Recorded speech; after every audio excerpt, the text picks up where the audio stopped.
So Tucker Carlson did it again, folks. Let's watch. Occasionally, Sandy Cortez tells us about her lived experience on January 6th. During a recent special on CNN, Sandy Cortez, does she ever stop talking about herself, by the way?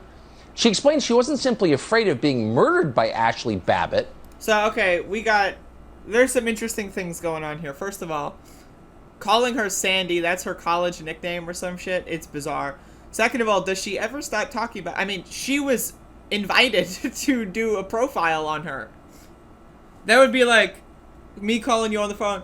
Hey, can you tell me, like, just like about why you started going on TV and, lying every day? And then you started giving me your life story. And then my response was, oh, well, why do you keep talking about yourself? Well, you just asked me she was invited on a show to talk about herself.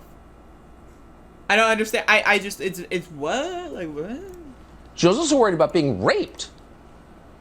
There's a lot of sexualizing of that violence. And I didn't think that I was just going to be killed. I thought other things were going to happen to me as well. So what sounds like what you're telling me right now is that you didn't only think that you were going to die, you thought you were going to be raped. Yeah. I thought I was. Sexualizing? Get a therapist, honey. This is crazy. These people are mad because they thought the election wasn't fair. Now, you may disagree with that, but it wasn't about you. Surprise, surprise. Okay. Sexualizing the violence. I was going to be raped by Ashley Babbitt. Okay. What is it? Wait, what? Sexualizing the violence. I was going to be raped by Ashley Babbitt. That's the... Okay. Yo, folks. All right. When you're AOC, right, you're the most socially known member of Congress. Now, imagine this situation, right? You go from nobody, literally no one gives a flying fuck. Like, if you died, like, no one would care. You'd probably not even get an obituary because no one would care. To the entire world, the entire, like, literally global population is at least somewhat aware of who you are, right? That's bizarre for any human to go through that, right? So, now again, if you've spent any time on right-wing Twitter, right-wing YouTube, right-wing anything, you have seen the sexual violence that has been put against AOC and other members of Congress like her, right? You even look at the Jimmy Dum Dum Dore crowd, right? Someone who routinely goes on Tucker Carlson's show, by the way. He also was using and still uses a lot of very sexualizing rhetoric against her. So if you see a bunch of people breaking into the Capitol and you get rape threats every single day of your life, of course you are going to be primed to be thinking, oh God, what the fuck is going on here? And also she never mentioned Ashley Babbitt. I just this whole thing is bizarre. It's strange, right?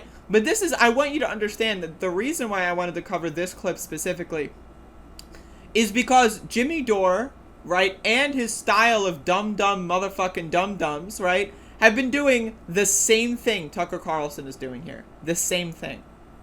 For months. Literally, since January.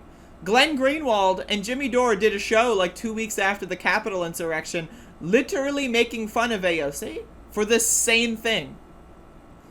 So y'all think Tucker Carlson is bad. If someone thinks Tucker Carlson is bad for this, Jimmy Dore and Glenn Greenwald did the same thing. I think I made a video about it back in January.